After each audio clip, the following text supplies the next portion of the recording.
ಧ್ಯಾಯನ್ ಕೃತೆ Japan ಯಜ್ಞೈ ತ್ರೇತಾಯಾಂ ದ್ವಾಪರೇರ್ಚಯನ್ ಯದಾಪ್ನೋತಿ ತದಾಪ್ನೋತಿ ಕಲವು ಸಂಕೀರ್ತ್ಯ ಕೇಶವಂ. ಇನ್ನು ಹೇಳ್ತಾರೆ, ತ್ರೇತಾಯುಗದಲ್ಲಿ ಜಪ ಮಾಡಿದ ಯಾವ ಪುಣ್ಯವುಂಟು, ದ್ವಾಪರದಲ್ಲಿ ಭಗವಂತನನ್ನು ಅರ್ಚನೆ ಮಾಡಿದ, ಕೃಷ್ಣನನ್ನು ಪೂಜೆ ಮಾಡಿದ ಯಾವ ಪುಣ್ಯವುಂಟು, ಅದೆಲ್ಲವನ್ನೂ ಕೂಡ ನೀವು ಕಲಿಕಾಲದಲ್ಲಿ ನಾಮ ಸಂಕೀರ್ತನೆಯಿಂದ ಪಡಿತೀರಿ ಅಂತ ಬೇರೆ ಕಡೆ ಕೂಡ ಇದು ಬಹಳಷ್ಟು ಸಲ ಹೇಳುತ್ತಾರೆ.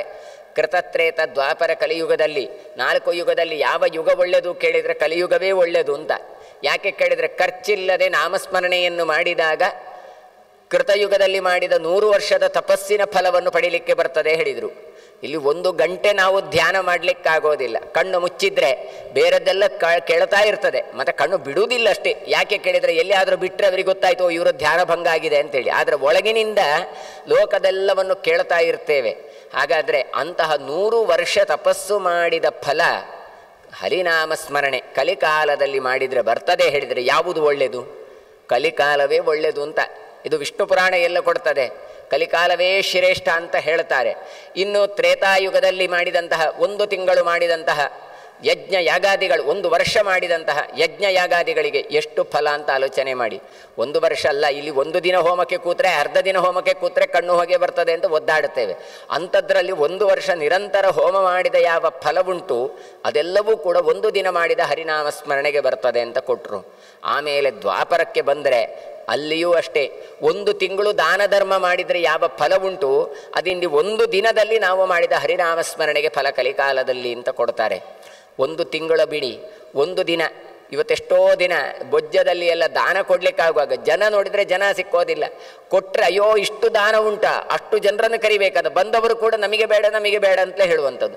ಹಾಗಾದರೆ ಕೊಡುವಂತಹ ದಾನ ವಸ್ತುಗಳು ಸರಿಯಾಗಿ ಕೊಡ್ತೇವೋ? ಅದೂ ಇಲ್ಲ. ಹಾಗಾದರೆ ಅಂತಹ ದಾನಗಳನ್ನು ಯೋಗ್ಯ ಬ್ರಾಹ್ಮಣರಿಗೆ 1 ತಿಂಗಳು ನಿರಂತರ ಕೊಟ್ಟರೆ ಯಾವ ಎಲ್ಲ ಫಲ ಬರುತ್ತದೆ ಅದೆಲ್ಲವೂ ಕೂಡ ಹರಿಕಾಲದಲ್ಲಿ ಹರಿನಾಮಸ್ಮರಣೆ ಮಾಡಿದ್ರಿಂದ ಕಲಿಕಾಲದಲ್ಲಿ ದೊರಕುತ್ತದೆ ಅಂತ ಹೇಳ್ತಾರೆ. ಹಾಗಾಗಿ ಹೇಳ್ತಾರೆ ಹರಿನಾಮಕ್ಕೆ ಎಷ್ಟು ಮಹತ್ವ ಉಂಟು. ಹಾಗಾಗಿ ಅದೆಲ್ಲವನ್ನು ನೀವು ಮಾಡಿ. ಏನು ಮಾಡಿ? ಏ ತಜ್ಞಾತ್ವ ನಿಮ್ಮಗ್ರಾಚ ಜಗದಾತ್ಮನಿ ಕೇಶವೇ ಸರ್ವ ಪಾಪ ಪರೀಕ್ಷೀಡ ಯಾಂತಿ ವಿಷ್ಣೋ ಪರಂಪರಂ. ಯಾರು ಇದನ್ನು ತಿಳಿದುಕೊಂಡು ಹರಿನಾಮ ಸ್ಮರಣೆಯೇ ತನ್ನ ಜೀವನ ಅಂತ ಇಟ್ಟುಕೊಳ್ತಾರೋ ಅವರೆಲ್ಲ ಪಾಪವನ್ನು ಕಳೆದು ವೈಕುಂಠವನ್ನು ಪಡಿತಾರೆ. ಮತ್ಸ್ಯ ಕೂರ್ಮೋ ವರಾಹಶ್ಚ ನೃಸಿಂಹೋ ವಾಮನಸ್ತತ ರಾಮಶ್ಚ ಕೃಷ್ಣಶ್ಚ ಬುದ್ಧಃ ಕಲ್ಕೀತ ತಸ್ಮೃತಃ ಏತೆ ದಶಾವತಾರಶ್ಚ ಪೃಥಿವ್ಯಾಂ ಪರಿಕೀರ್ತಿತಾಃ ನತೇಷಾಂ ಏತೇಷಾಂ ನಾಮಮಾತ್ರೇಣ ಬ್ರಹ್ಮ ಶುದ್ಧತೆ ಸದಾ. ದಶಾವತಾರದ ಚಿಂತನೆ ನಾಮಸ್ಮರಣೆ ಕೊಟ್ಟು ಇದರದ್ದು ಹೆಸರೇ ಹೇಳಿದರೆ ಸಾಕು, ಬ್ರಹ್ಮಹತ್ಯಾದಿ ದೋಷಗಳು ಪರಿಹಾರ ಆಗತ್ತೆ ಅಂತ ಕೊಡ್ತಾರೆ. ಅದು ಪ್ರಾತಃ ಪಠನ್ ಜಪನ್ ಧ್ಯಾಯನ್ ವಿಷ್ಣೋರ್ನಾಮ ಯಥಾ ಕಥಾ. ಬೆಳಿಗ್ಗೆ ಎದ್ದು ಜಪ ಮಾಡಿ ಧ್ಯಾನ ಮಾಡಿ ವಿಷ್ಣುವಿನ ಕಥೆಯನ್ನು ಕೇಳಿ ಪಾರಾಯಣ ಮಾಡಿ ನಿಮಗಾಗ ಎಲ್ಲ ಪಾಪಗಳು ದೂರ ಆಗತ್ತೆ ಅಂತ ಕೊಡ್ತಾರೆ. ಶುತ್ವಾ ವೈ ನಾರದೋಕ್ಯೇತದ್ ವಿಸ್ಮಯಂ ಪರಮಂಗತಃ. ನಾರದರಿಗೆ ಭಾರಿ ಆಶ್ಚರ್ಯ ಆಯ್ತಂತೆ. ಅದಕ್ಕೆ ನೋಡಿ ಅವರು ಯಾವಾಗಲೂ ಕೊಡಿದ್ರು ನಾರಾಯಣ ನಾರಾಯಣ ಅಂತ ಜಪ ಮಾಡೋದು. ಹೀಗೆ ಆಶ್ಚರ್ಯ ಆಯ್ತಂತೆ. ಆಗ ಅವರು ಕೇಳ್ತಾರೆ, ಹೌದಾ ಇಷ್ಟೆಲ್ಲದಕ್ಕೆ ಮಹತ್ವ ಉಂಟಾ? ದೇವಾ ಸಹಸ್ರಸಸ್ತಂತಿ ರುದ್ರಾಸ್ಸಂತಿ ಸಹಸ್ರಶಃ ಪಿತರಸ್ಸಂತಿ ಶತಶಃ ಯಕ್ಷಾಶ್ಚ ಕಿನ್ನರಾಸ್ತಥಾ. ಅವರು ಹೇಳ್ತಾರೆ, ನೋಡಿ ಪ್ರಪಂಚದಲ್ಲಿ ಸಾವಿರಾರು ದೇವತೆಗಳಿದ್ದಾರೆ, ಸಾವಿರಾರು ರುದ್ರರು ಇದ್ದಾರೆ, ಸಾವಿರಾರು ಜನ ಪಿತೃಗಳಿದ್ದಾರೆ, ಸಾವಿರಾರು ಜನ ಯಕ್ಷರು ಕಿನ್ನರರು. ಇಷ್ಟೇ ಅಲ್ಲ, ಇನ್ನು ಭೂತ ಪ್ರೇತ ಪಿಶಾಚಾಶ್ಚ ಏಕೇಚಿತ್ ದೇವಜಯೋನಯ ತೇಷಾಂ ನಾಮ್ನಂಚ ಮಾಹಾತ್ಮ್ಯಂ ಶ್ರುತಂ ದೃಷ್ಟಂ ತಥಾ ನಚ. ಭೂತಗಳು ಪ್ರೇತಗಳು ಪಿಶಾಚಗಳು ದೇವತೆಗಳ ಜಾತಿಗಳು ಎಲ್ಲ ಉಂಟು. ಅವರು ಯಾರೂ ಕೂಡ ಅವರ ಇಷ್ಟು ನಾಮಕ್ಕೆ ಮಹತ್ವವನ್ನು ಕೊಟ್ಟದ್ದು ಗೊತ್ತಿಲ್ಲ ನನಗೆ, ವಿಷ್ಣುವಿಗೆ ಕೊಟ್ಟಷ್ಟು ಅಂತ. ಇಲ್ಲಿ ಗಮನಿಸಬೇಕಾದ ಒಂದು ಅಂಶ ಏನು ಕೇಳಿದರೆ, ದೇವಾ ಸಹಸ್ರಶಃ ಸಂತಿ ರುದ್ರಾಸ್ಸಂತಿ ಸಹಸ್ರಶಃ ಅಂತ ಕೊಡ್ತಾರೆ. ಹಾಗಾಗಿ ರುದ್ರ ಪಿತರ ಯಕ್ಷರು ದೇವತೆಗಳು ಅಂದರೆ ಏನು? ಇದೆಲ್ಲವೂ ಕೂಡ ಒಂದು ಪದವಿಗಳು. ಹಾಗಾಗಿ ಆ ಪದವಿಗೆ ಬರ್ತಾರೆ ಹೋಗ್ತಾರೆ ಬರ್ತಾರೆ ಹೋಗ್ತಾರೆ. ಹಾಗಾಗಿ ಇವೆಲ್ಲರನ್ನು ದೇವರು ಅಂತ ಕರೀಲಿಕ್ಕೆ ಬರೋದಿಲ್ಲ. ಮತ್ತೇನು ಕೇಳಿದರೆ ಇವರೆಲ್ಲ ದೇವತೆಗಳು. ಹಾಗಾದರೆ ಜಗತ್ತಿನಲ್ಲಿರುವಂತಹ ದೇವರು ಅದು ಒಬ್ಬನೇ. ಹಾಗಾದರೆ ಇವರೆಲ್ಲ ಏನು ಕೇಳಿದರೆ ದೇವತೆಗಳು. ಇವರ ಒಳಗಿರುವವನು ಅದು ಭಗವಂತನೇ, ಅವನಿಗೂ ಅದೇ ಹೆಸರು ಇದೆ. ಹಾಗಾಗಿ ಎಷ್ಟೋ ಕಡೆ ನಾವು ಸಂಶಯನ್ನು ಕಾಣುತ್ತೇವೆ. ಅದಕ್ಕೋಸ್ಕರ ಹೇಳುತ್ತಾರೆ, ಇತರ ದೇವತೆಗಳ ಏನೊಂದು ಜಪ ಮಾಡ್ತೇವೆ ಮಾಡಬೇಕಾದರೆ ಅದರ ಒಳಗಿರುವ ಭಗವಂತನ ಹೆಸರು ಅದೇ, ಹೊರಗಡೆ ಇಷ್ಟು ದೇವತೆಗಳಿದ್ರೆ ಅವರಿಗೆ ಹೆಸರು ಅದೇ. ಹಾಗಾಗಿ ಯಾರದ್ದು ಧ್ಯಾನ ಮಾಡಿದಾಗ ಇಷ್ಟೆಲ್ಲ ಫಲ ಕೇಳಿದರೆ ಒಳಗೆ ಇರುವಂತಹ ಆ ಮಹಾವಿಷ್ಣುವಿನ ಜಪವನ್ನು ಮಾಡಿದರೆ ಯಾವ ಫಲವುಂಟು ಅದು ಇತರ ದೇವತೆಗಳ ನಾಮಸ್ಮರಣೆಯಿಂದ ದೊರಕುವುದಿಲ್ಲ ಅಂತ ನಾರದರು ಹೇಳ್ತಾ ಇದ್ದಾರೆ. ಶ್ರೀ ವಿಷ್ಣೋರ್ ನಾಮ ಮಾಹಾತ್ಮ್ಯಂ ಯಾದೃಶಂಚ ಶ್ರುತಮ್ಮಯ ಯಸ್ಯ ವೈ ನಾಮ ಮಾತ್ರೇಣ ಮುಚ್ಯತೆ ನಾತ್ರ ಸಂಶಯ. ವಿಷ್ಣುವಿನ ಮಹಿಮೆ ಅಂಥದ್ದು. ಅವನ ನಾಮಸ್ಮರಣೆ ಮಾಡಿದರೆ ಸಾಕು ಮನುಷ್ಯರು ಪಾಪಗಳಿಂದ ದೂರರಾಗುತ್ತಾರೆ. ಹಾಗಾಗಿ ಅಂತಹ ಕಿಂವೈ ತೀರ್ಥಕೃತೆ ತಾತ ಹೇಳ್ತಾರೆ. ಈ ವಿಷ್ಣು ಸಹಸ್ರನಾಮಕ್ಕೆ ಸಹಸ್ರನಾಮವೂ ಆಗಬಹುದು, ಒಂದೊಂದು ನಾಮವೂ ಆಗಬಹುದು. ಅದಕ್ಕೆ ಎಷ್ಟೆಲ್ಲ ಪ್ರಯೋಜನ ಅಂತ ಹೇಳ್ತಾರೆ. ಕಿಂವೈ ತೀರ್ಥಕೃತೆ ತಾತ, ನೀವು ತೀರ್ಥಕ್ಷೇತ್ರಕ್ಕೆಲ್ಲ ಹೋಗಿ ಸ್ನಾನ ಮಾಡಿ ಏನು ಪ್ರಯೋಜನ? ಮತ್ತೆ ಭಗವಂತನ ನಾಮಸ್ಮರಣೆ ಮಾಡದಿದ್ದರೆ ಎಲ್ಲವೂ ವ್ಯರ್ಥ.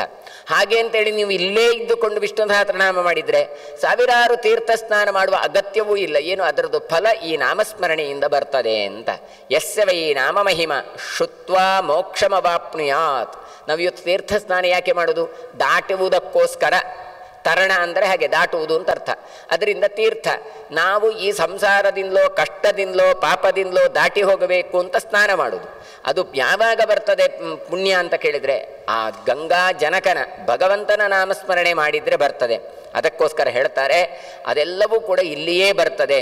ಅದು ಯಾವುದು? ತನ್ಮುಖಂತು ಮಹತ್ತೀರ್ಥಂ ತನ್ಮುಖಂ ಕ್ಷೇತ್ರಮೇವ ಚ ಯನ್ಮುಖೇ ರಾಮರಾಮೇತಿ ತನ್ಮುಖಂ ಸಾರ್ವಕಾಮಿಕಂ. ನೋಡಿ, ರಾಮ ರಾಮ ರಾಮ ಅಂತ ಹೇಳಿ ಎಲ್ಲ ತೀರ್ಥ ಸ್ನಾನ ಮಾಡಿದ ಪುಣ್ಯ ನಿಮಗೆ ಬರ್ತದೆ ಅಂತ ಹೇಳ್ತಾರೆ. ಹಾಗಾಗಿ ಭಗವಂತ ಯಾರ ಮುಖ ಉಂಟಲ್ಲ, ರಾಮ ರಾಮ ರಾಮ ಅಂತ ಜಪ ಮಾಡ್ತಾರಲ್ಲ, ಅವನ ಮುಖವೇ ತೀರ್ಥ ಅಂತ ಹೇಳಿದ್ದಾರೆ. ಅವನ ಮುಖವೇ ಕ್ಷೇತ್ರ ಹೇಳಿದರು. ಅವನ ಎಲ್ಲ ದೇಹದ ಅವಯವಗಳು ಕೂಡ ಪವಿತ್ರವಾದದ್ದು ಅಂತ ಕೊಡ್ತಾರೆ. ಯಾನಿವೈ ತಸ್ಯ ನಾಮಾನಿ ಕೀರ್ತನೀಯಾನಿ ಸುಬ್ರತ ತತ್ಸರ್ವಂಚ ವಿಶೇಷೇಣ ಮಮ ಬ್ರೂಹಿ ಪಿತಾಮಹ. ನಾರದರು ಹೇಳ್ತಾರೆ, ಹಾಗಾದರೆ ಅಂತಹ ಸ್ವಾಮಿಯ ಹೆಸರನ್ನು ನನಗೆ ಒಂದಷ್ಟು ಹೇಳಿಕೊಡಬೇಕು ಅಂತ ಹೇಳ್ತಾರೆ. ಬ್ರಹ್ಮದೇವರು ಹೇಳ್ತಾರೆ ಆಗ, ಅನಾದಿ ನಿಧನ ಶ್ರೀಮಾನ್ ಭೂತಾತ್ಮ ಭೂತಭಾವನಃ. ಭಗವಂತ ಹೇಗೆ ಕೇಳಿದರೆ ಅನಾದಿ ನಿಧನನಾದವ, ಆದಿಯೂ ಇಲ್ಲ ಅಂತ್ಯವೂ ಇಲ್ಲ, ಎಂದೂ ಕೂಡ ತಾನು ಇಲ್ಲ ಅಂತಲೇ ಇಲ್ಲದವ ಭಗವಂತ. ಅವನು ಭೂತಾತ್ಮ ಭೂತಭಾವನಃ ಯಸ್ಮಾದಹಂ ಸಂಜಾತ ಸೋಯಂ ವಿಷ್ಣು ಸದಾವತು. ಅವನು ಹೇಳ್ತಾನೆ, ಅಂತಹ ಭಗವಂತನಿಂದಾಗಿ ನಾನು ಹುಟ್ಟಿಕೊಂಡವ. ನಮಗೆಷ್ಟೋ ಜನರಿಗೆ ಉಂಟು, ಸೃಷ್ಟಿ ಮಾಡಿದ ಬ್ರಹ್ಮ, ಲಯ ಮಾಡೋದು ರುದ್ರ, ಪಾಲನೆ ಮಾಡೋದು ವಿಷ್ಣುನು, ಮೂರೂ ಸಮಾನ ಅಂತ ಕೇಳಿದರೆ ಬ್ರಹ್ಮದೇವರು ಹೇಳ್ತಾರೆ, ಇಲ್ಲಪ್ಪ, ನಾನು ಅವನಿಂದಲೇ ಹುಟ್ಟಿಕೊಂಡವ, ನನ್ನನ್ನು ಸದಾ ರಕ್ಷಣೆ ಮಾಡುವುದವ. ಸೋಯಂ ಕಾಲಸ್ಯ ಕಾಲೋ ವೈ ಸೋಯಂ ಮಮತು ಪೂರ್ವಜಃ. ಇನ್ನು ಕಾಲ ಅಂತ ಯಾರು ನಾಶ ಮಾಡ್ತಾರಲ್ಲ, ಅಂತಹ ಕಾಲನಿಗೂ ಕಾಲನಾಗಿದ್ದವ ಯಾರು ಕೇಳಿದರೆ ಅದು ಮಹಾವಿಷ್ಣು. ಅಕ್ಷಯ ಪುಂಡರೀಕಾಕ್ಷ ಮತಿಮಾನ್ ಅವ್ಯಯ ಪುಮಾನ್. ಅಕ್ಷಯ ಕ್ಷಯ ಇಲ್ಲದು, ನಮಗೆಲ್ಲರಿಗೂ ಕ್ಷಯ ಅಂತ ಉಂಟು. ಒಂದಲ್ಲ ಒಂದು ದಿನ ನಾವು ಇಲ್ಲ ಅಂತ ಆಗುತ್ತೇವೆ. ಆದರೆ ಭಗವಂತ ಅಕ್ಷಯನಾದವ, ಎಂದೂ ಕ್ಷಯ ಇಲ್ಲದವ. ಪುಂಡರೀಕಾಕ್ಷ ಕಮಲದ ಹಾಗೆ ವಿಶಾಲವಾದ ಕಣ್ಣುಳ್ಳವ. ಅಂದರಿಂದೇನು ಪಾವಿತ್ರ್ಯತೆಯನ್ನು ತಂದುಕೊಡುವವ ಅಂತ ಹೇಳ್ತಾರೆ. ಶೇಷಶಾಯಿ ಯಾವಾಗಲೂ ಮಲಗಿಕೊಂಡಿರ್ತಾನೆ ಕೇಳಿದರೆ ಏನು ಕೆಲಸ ಮಾಡೋದಿಲ್ಲ, ಲೇಜಿ ಪರ್ಸನ್ ಅಂತ ಅರ್ಥ ಅಲ್ಲ, ಮತ್ತೇನು ಆರಾಮ ಇದ್ದಾನೆ ಅಂತ ಅರ್ಥ. ಹಾಗಾಗಿ ಸುಖವಾಗಿ ತಾನು ಮಲಗಿದ್ದಾನೆ ಎನ್ನುವ ಅರ್ಥವನ್ನು ತೋರಿಸುವುದಕ್ಕೋಸ್ಕರ ಶೇಷಶಾಯಿ ಅಂತ ಕೊಟ್ಟರು. ಇನ್ನು ವಿಷ್ಣು ಸಹಸ್ರಶೀರ್ಷ ಮಹಾನ್ ಪ್ರಭು, ಸಾವಿರಾರು ತಲೆ ಉಳ್ಳಂತಹ ಜಗತ್ತಿನ ಒಡೆಯನಾದವ ಇವ ಅಂತ ಹೇಳಿ, ಕೈಟಭದಾರಿರಿಯಂ ವಿಷ್ಣು ಧಾತಾ ದೇವೋ ಜಗತ್ಪತಿ. ಇವ ಮಧು ಕೈಟಭಾದಿಗಳನ್ನು ನಾಶ ಮಾಡಿದವ. ತಸ್ಯಾಹಂ ನಾಮಗೋತ್ರಂಚ ನವೇದ್ಮಿ ಪುರುಷರ್ಷಮ ವೇದವಾದಿಕ್ಯಹಂ ತಾತ ನಾಹಂ ಜ್ಞಾತ್ವಾ ಕದಾಚನ. ಆತ ಹೇಳ್ತಾ ಇದ್ದಾನೆ, ಯಾವಾಗಲೂ ವೇದವನ್ನು ಓದಿದರೆ ಯಾವ ಫಲ ಬರ್ತದೆ ಅದೆಲ್ಲವನ್ನು ಕೂಡ ಬರ್ತದೆ. ಅಂತಹ ವೇದದಲ್ಲಿಯೇ ಪೂರ್ತಿ ಭಗವಂತನ ಬಗ್ಗೆ ಹೇಳಲಿಕ್ಕೆ ಸಾಧ್ಯ ಇಲ್ಲ ಅಂತ ಹೇಳ್ತಾರೆ. ಹಾಗಾದರೆ ಇವನ ಮಹಿಮೆ ಎಷ್ಟು ದೊಡ್ಡದು ಅಂತ ಹೇಳ್ತಾರೆ. ಅವನ ಹೆಸರು ಯಾವುದು, ಅವನ ಗೋತ್ರ ಯಾವುದು, ಅವನ ಕುಲ ಯಾವುದು, ಅವನ ಸ್ವರೂಪ ಯಾವುದು ಅಂತ ವೇದವೇ ಹೇಳ್ತಾ ಇಲ್ಲ. ಇನ್ನು ನಾನೇನು ಹೇಳುವುದು ಅಂತ ಹೇಳ್ತಾರೆ. ಹಾಗಾದರೆ ಏನು, ನಮಗೆ ಗೊತ್ತಿದ್ದಷ್ಟು ಸ್ವಲ್ಪ ವಿಷಯವನ್ನು ಹೇಳಬಹುದಷ್ಟೇ ಬಿಟ್ಟರೆ, ಅತಸ್ತ್ವಂ ಗಚ್ಚದೇವರ್ಷೆ ಯತ್ರಾಸ್ತಿ ಕಿಲ ವಿಶ್ವರಾಟ್ ಸತತ್ವಂ ಮುನಿಶ್ರೇಷ್ಠಂ ಸರ್ವಂತೆ ಕಥಯಿಷ್ಯತಿ. ಆದ್ದರಿಂದ ಆ ಸ್ವಾಮಿ ಹತ್ರವೇ ಹೋಗುವ, ಅವನತ್ರವೇ ಕೇಳುವ ಅಂತೆಲ್ಲ ಹೇಳ್ತಾ ಇದ್ದಾರೆ. ಹೀಗೆ ನಾಮಸ್ಮರಣೆಯ ಮಹಾತ್ಮೆಯನ್ನು ಕೊಡುತ್ತಾ ಯಾಕೆ ಇಷ್ಟು ಹೇಳ್ತಾರೆ ಕೇಳಿದರೆ, ಬ್ರಹ್ಮದೇವರು ಮಧ್ಯದಲ್ಲಿ ಹೇಳ್ತಾರೆ, ರೋಮಾಂಚಿತಸ್ತೋ ಜಾತೋ ವಿಷ್ಣೋರ್ನಾಮಾಮಿ ಸಂಸ್ಮರನ್. ಯಾರು ವಿಷ್ಣುವಿನ ನಾಮಸ್ಮರಣೆ ಮಾಡ್ತಾರ ಅವರ ರೋಮ ನೆಟ್ಟಗಾಗತ್ತೆ ಅಂತ, ಅಷ್ಟು ಪಾಪಗಳು ಪರಿಹಾರ ಆಗತ್ತೆ ಅಂತ. ಮುಂದೆ ಆ ನಾರದರು ಆ ಮಾತನ್ನು ಕೇಳಿ ಪಾರ್ವತಿ ಹತ್ರ ಮಹೇಶ್ವರ ಮತ್ತು ಪಾರ್ವತಿಯರ ಸಂವಾದವನ್ನು ಹೇಳ್ತಾರೆ. ರುದ್ರದೇವರ ಹತ್ರ ಪಾರ್ವತಿ ಹೇಳ್ತಾ ಇದ್ದಾಳಂತೆ, ಅಲ್ಲ ನಾವು ಇಡೀ ಜನ್ಮದಲ್ಲಿ ಎಲ್ಲರ ಪಾಪವನ್ನು ಕಳೆದು ಮೋಕ್ಷವನ್ನು ಪಡಿಬೇಕು ಕೇಳಿದರೆ ಏನು ಮಾಡಬೇಕು ಅಂತ. ಆಗ ಅವರು ಹೇಳ್ತಾರೆ ವಿಷ್ಣುವಿನ ನಾಮಸ್ಮರಣೆ ಮಾಡಬೇಕು ಅಂತ. ಎಲ್ಲ ಕಡೆ ಪ್ರಸಿದ್ಧವಾಗಿ ಬರುವಂತಹ ಶ್ಲೋಕ ಅದು ಪದ್ಮಪುರಾಣದಲ್ಲೇ ಬಂದದ್ದು. ಸ್ಮರ್ತವ್ಯ ಸತತಂ ವಿಷ್ಣು ವಿಸ್ಮರ್ತವ್ಯೋ ನ ಜಾತುಚಿತ್ ಸರ್ವೇ ವಿಧಿ ನಿಷೇಧಾಸ್ಯು ಏತಸ್ಯೈವ ಹಿ ಕಿಂಕರಾಹ ಅಂತ. ಏನು ಕೇಳಿದರೆ ಈ ಜಗತ್ತಿನಲ್ಲಿ ಇದು ಮಾಡಬಾರ್ದು ಇದು ಮಾಡಬೇಕು, ಯಾವುದು ಮಾಡಬೇಕು ಯಾವುದು ಮಾಡಬಾರ್ದು ಅಂತ ಗೊತ್ತಾಗೋದಿಲ್ಲ. ಎಲ್ಲ ಕಡೆ ನಮಗೆ ಸಂಶಯ ಆರಂಭ ಆಗತ್ತೆ. ಏನೂ ಗೊತ್ತಿಲ್ಲದಿದ್ದರೆ ಸಂಶಯವೇ ಇಲ್ಲ, ಪೂರ್ತಿ ಗೊತ್ತಿದ್ದರೂ ತೊಂದರೆಯೇ ಇಲ್ಲ. ಸಮಸ್ಯೆ ಆಗುವುದೇನು, ಸ್ವಲ್ಪ ಸ್ವಲ್ಪ ತಿಳ್ಕೊಳ್ಳುತ್ತೇವೆ. ಅಯ್ಯೋ ನಾವು ಹಾಗೆ ಮಾಡಿದೆವು ಮೊನ್ನೆ, ಮಾಡಬಾರ್ದಿತ್ತು ಅಂತ. ಕೆಲವು ಸಲ ಮಾಡಬಾರ್ದಿತ್ತು ಅಂತ ಗೊತ್ತುಂಟು, ಆದರೂ ಮಾಡುವಂತಹ ಪರಿಸ್ಥಿತಿ ಬಂದು ಬಿಡುತ್ತದೆ. ಹಾಗಾದರೆ ಇಂತಹದ್ದರಲ್ಲಿ ಏನು ಮಾಡಬೇಕು ಅಂತ ಕೇಳಿದರೆ ಅದಕ್ಕೆ ಹೇಳಿದರು ಹರಿನಾಮ ಸ್ಮರಣೆಯೇ ಇರುವುದು. ಎಲ್ಲ ಮಾಡಬೇಕು ಮಾಡಬಾರದು ಎನ್ನುವುದಕ್ಕೆ ಮೂಲ ಕಾರಣ ಏನು ಕೇಳಿದರೆ ವಿಷ್ಣು ನಾಮಸ್ಮರಣೆ. ಸ್ಮರ್ತವ್ಯ ಸತತಂ ವಿಷ್ಣು, ವಿಷ್ಣುವಿನ ನಾಮಸ್ಮರಣೆಯನ್ನು ಯಾವತ್ತೂ ಮಾಡ್ತಾ ಇರಬೇಕು.